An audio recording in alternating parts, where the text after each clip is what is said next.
नमस्कार, मैं वीरेंद्र सिंह, आपके अपने YouTube चैनल अपूर्व जीएस पर आप लोग का पुनः एक बार स्वागत है। इस जीएस श्रृंखला में हम लोग पढ़ रहे हैं भारतीय इतिहास। भारतीय इतिहास में हम लोग पढ़ रहे हैं दिल्ली सल्तनत। इसमें भी जो है आपका 5 राजवंशों में से दूसरा राजवंश खिलजी के विषय में हम लोग बात कर रहे हैं। खिलजी वंश में जलालुद्दीन खिलजी के विषय में हम लोग पढ़ चुके हैं। और उसके बाद अलाउद्दीन खिलजी की बात कर हम करते हैं तो अलाउद्दीन खिलजी का परिचय, उसका मूल नाम, उसकी उपाधियाँ तथा उसके समय में हुए विद्रोह तथा उसका उत्तर और दक्षिण भारत की विजयों के बारे में हम लोग चर्चा कर चुके हैं। उसी कड़ी को हम लोग आगे बढ़ाते हुए देखते हैं अलाउद्दीन खिलजी की प्रशासनिक सुधार। अपने प्रशासनिक सुधार की ही वजह से अलाउद्दीन खिलजी अपने इतिहास में जाना जाता है।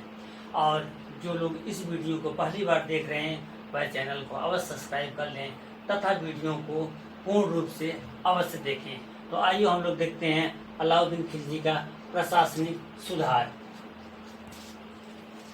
प्रशासनिक सुधार के बारे में अगर हम बात करते हैं अलाउद्दीन के, तो इसका जो सबसे बड़ा आर्थिक सुधार है, इसमें आर्थिक मामलों की देखरेख के लिए एक दीवान ए रियासत नामक नवीन विभाग की स्थापना की थी। इस विभाग का यह कार्य था कि जो व्यापारी थे उन व्यापारियों पर नियंत्रण स्थापित करने के लिए यह विभाग की स्थापना की थी। इसी के माध्यम से वो अपने शासन प्रशासन की आवश्यकताओं के लिए जो धन पूर्ति होती है उसकी पूर्ति किया करता था, इस व्यापारियों पर नियंत्रण लगाकर। इसके आगे हम चर्चा करते हैं तो इसमें आता है अगला गुप्तचर।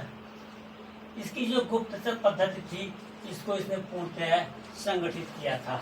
हम जानते हैं कि अलाउद्दीन का शासन प्रशासन चलाने के लिए सबसे प्रमुख किसी का श्रेय जाता है तो इसकी गुप्तचर व्यवस्था को जाता है।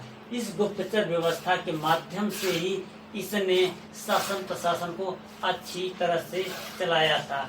इस गुप्तचर अधिकारी को वरीद ए मुमालिक नाम से जाना जाता है। आगे अगर हम बात करते हैं तो अलाउद्दीन खिलजी की एक जो सेना है, सेना में सुधार करता है और एक स्थायी केंद्रीय सेना रखने की व्यवस्था करता है। ये यानी दिल्ली में एक रिजर्व सेना होती थी, इसकी स्थापना अलाउद्दीन खिलजी करता है। साथ ही साथ सैनिकों को यह नगद वेतन देने का कार्य करता है और ऐसा कार्य करने वाला यह दिल्ली सल्तनत का प्रथम सुल्तान है। अपने सैनिक आवश्यकताओं की पूर्ति के ही माध्यम से इसने बाजार नियंत्रण लागू किया था। ये एक तो दिल्ली में केंद्रीय स्थायी सेना की व्यवस्था इसने किया था कि वो रिजर्व रहेगी, जब आवश्यकता पड़ेगी तब जाएगी कहीं पर। दूसरा ये कहता इसका है कि नगद वेतन देने का कार्य करता। सबसे महत्वपूर्ण इसका क्वेश्चन यही है कि पूछा जाता है कि दिल्ली सल्तनत का कौन सा शासक है जो सैनिकों का नगद वेतन देता है? ये है अलाउद्दीन खिलजी। जबकि सैन्य विभाग की स्थापना बलबन किया होता है। इसके आगे अगर हम बात करते हैं तो यही जो सैनिक है, इन सैनिकों को की हुलिया और चेहरा प्रथा आरंभ करता है। यानी कौन सा सैनिक किस रंग, किस रूप, किस लंबाई चौड़ाई का है, इस तरह की व्यवस्था सबसे पहले अलाउद्दीन ने किया था। अपने सैनिकों के लिए हुलिया और चेहरा प्रथा का आरंभ करता है। अगर आप बात करते हैं महत्वपूर्ण जिसकी सुधार होता है वो आर्थिक सुधार है। इस आर्थिक सुधारों की अगर हम बात करते हैं तो इसके आर्थिक सुधारों के विषय में बर्नी के तारिक फिरोजशाही पुस्तक तथा खुसरो के खजाइन उल फुतूह नामक पुस्तकों से इसके आर्थिक सुधारों की चर्चा प्राप्त होती है। ये आर्थिक सुधार जो मिलते हैं बर्नी और अमीर खुसरो को, वो बाजार मूल्य नियंत्रण के लिए मेन माने जाते हैं। अब हम बात करते हैं कि जो आर्थिक सुधार किया गया था, बर्नी इसको बोलता है कि ये जो आर्थिक सुधार किया गया था सैनिकों की आवश्यकताएं जो थी उसकी पूर्ति के लिए, आवश्यकताओं की पूर्ति के लिए क्या है कि आर्थिक सुधार किया गया था। जबकि वहीं पर अमीर खुसरो बोलता है कि यह जो आर्थिक सुधार किया गया था यह आम प्रजा को राहत पहुंचाने के उद्देश्य से किया गया था। तत्कालिक समय में जो भी कारण रहे हो, लेकिन अलाउद्दीन खिलजी के आर्थिक सुधार बहुत महत्वपूर्ण है। इसी में आता है बाजार और मूल्य नियंत्रण। हम इसमें अगर बात करते हैं तो वही है बरनी की तारीख फिरोजशाही तथा अमीर खुसरो के खजाइन उल फुतूह से इस बाजार नियंत्रण के बारे में जानकारी मिलती है। अलाउद्दीन की प्रमुख योजना होती है। इसी के तहत इसने राशनिंग व्यवस्था का भी आरंभ किया था कि राशन का जो एक मूल्य निर्धारित किया जाएगा, हर वस्तु का मूल्य निर्धारित किया जाता है कि मार्केट में वह है इतने ही वस्तु पे बेची जाएगी। इससे अधिक वस्तु अगर मूल्य पर बेची जाती है तो वह व्यापारी या दुकानदार को दंड देता था। इसी के बाद अगर हम बात करते हैं, जो वस्तुओं का मूल्य निर्धारित किया जाता था इसके उत्पादन लागत के आधार पर किया गया था। यह ऐसा करने वाला दिल्ली सल्तनत का पहला सुल्तान है जो उत्पादन लागत के आधार पर मूल्य निर्धारित करता है कि इस वस्तु का उत्पादन लागत इतना है तो इसका मूल्य इतना होना चाहिए, ऐसा यह कहता है। आगे अगर हम बात करते हैं इसकी कर व्यवस्था के बारे में, इसने उपज का 50% भू राजस्व के रूप में लेना स्वीकार किया था। यानी जितना भी उत्पादन होता था उसका 50% ये भू राजस्व के रूप में लेता था। इस भू राजस्व की अगर बात करते हैं, इसमें मसाहत नामक एक प्रणाली होती, पद्धति होती है जो भू नापन यानी जमीन को नापने की एक पद्धति होती है। मसाहत क्वेश्चन आता है कि मसाहत क्या है, तो भू मापन की एक पद्धति है। अगला अगर हम बात करते हैं तो कितना प्रतिशत लिया था भू राजस्व का, 50% लिया था। अलाउद्दीन की मुख्य बाजार और मूल्य नियंत्रण इसका मुख्य योजना थी। इसके बाद अगर हम बात करते हैं, स्थायी सेना रखने वाला अलाउद्दीन खिलजी पहला शासक है और नगद वेतन देने वाला पहला शासक है। और सबसे महत्वपूर्ण इसका है दीवान ए रियासत नामक एक नवीन विभाग की स्थापना किया था जो व्यापारियों पर नियंत्रण रखता था। अब हम इसके आगे कुछ और योजनाएं देखते हैं।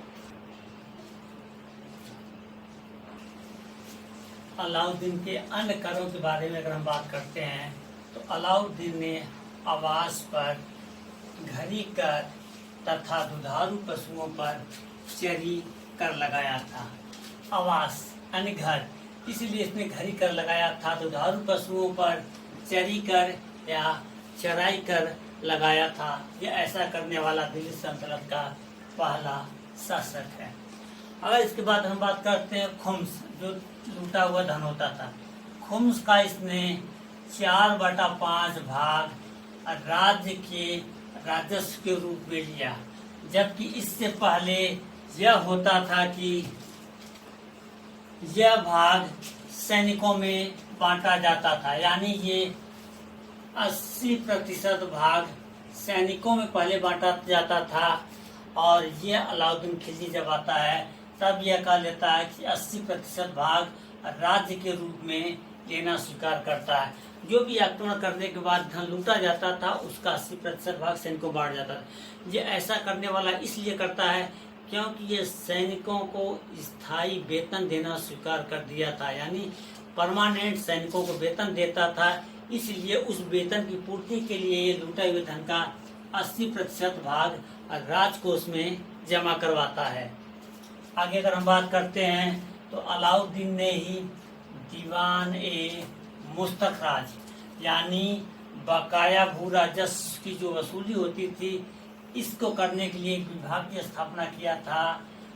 यह एक नवीन विभाग है जो परीक्षा दृष्टि से सबसे ज्यादा पूछा जाता है कि दीवान ए मुस्तखराज का क्या वर्क है। ये बकाया भू राजस्व की वसूली करता था। कौन करता है? अलाउद्दीन खिलजी द्वारा किया गया है। इसके अगर आगे बात करते हैं तो जो अमीर खुसरो है, यह अमीर खुसरो अलाउद्दीन का दरबारी कवि था। इसी अलाउद्दीन जो के विजयों पर ये अमीर खुसरो जाया करता था। इसके बाद करते हैं, अगला आता है कुतुब मीनार के पास इसने एक अलाई दरवाजा या अलाई दुर्ग का निर्माण करवाया था, और कुतुब निर्माण करवाने से इससे बृहद योजना बनाई थी, लेकिन वह पूर्ण नहीं कर पाया। इसके आगे अगर हम बात करते हैं, 1000 सितून का महल भी इसने निर्माण करवाया था।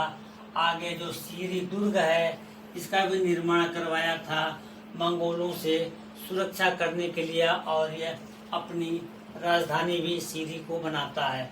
इसके अगर हम बात करते हैं तो हौज एक खास का निर्माण भी इसने दिल्ली में करवाया था। इस आधार पर हम देखते हैं अलाउद्दीन खिलजी से संबंधित उसकी विजय, उसका प्रशासनिक, उसके द्वारा किए गए निर्माण कार्य से संबंधित जितने भी क्वेश्चन बन सकते थे सबको एक जगह समेटने की कोशिश